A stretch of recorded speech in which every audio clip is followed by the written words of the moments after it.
ఆరుగురు మంత్రులలో కొత్తగా వచ్చే 6 మంత్రులు యాజ్ ఏ సీనియర్గా అద్దంకి దయాకర్ని చూసుకోవచ్చా? అధిష్టానం నిర్ణయిస్తే ఉంటా నేను ఏ దాంట్లోనైనా. అధిష్టానమే నాకు టార్గెట్ అయితే అధిష్టానం మిత్రమా. నేను నా రాజకీయ జీవితం చాలా సుదీర్ఘకాలంగా కాంగ్రెస్ పార్టీతో ఉండాలని కోరుకొని ఒక రకమైన యోగిలాగా ఉన్న నేను ఇప్పుడు.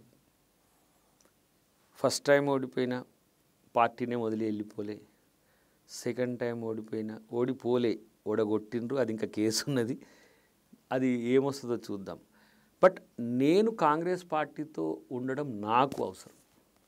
పార్టీ నన్ను ఎట్లా వినియోగించుకుంటుంది అనేది ఆలోచిస్తా. కానీ నాకు ఇది ఎలిజిబుల్ అని అనుకో, నేను అడిగితే ఇచ్చేదేం కాదు, అర్హత కూడా ఉండాల్సిన అవసరం ఉంటుంది. అర్హత నాకు ఉన్నదే అనుకుంటా నేను దేనికి. ఇప్పుడు ఇన్నిట్లలో మీరు పేర్లు వేసిండ్రు, దేన్ని వదిలేసిండ్రు? ఒక ముఖ్యమంత్రి పదవి తప్పితే అన్ని డిప్యూటీ సీఎం నుంచి ఓము అన్ని మంత్రి పదవులు వేసిండ్రు, ఎంపీ వేసిండ్రు, ఎమ్మెల్యే వేసిండ్రు, ఇంకా అన్ని పీసీసీ కూడా వేసిండ్రు ఒక దశలో.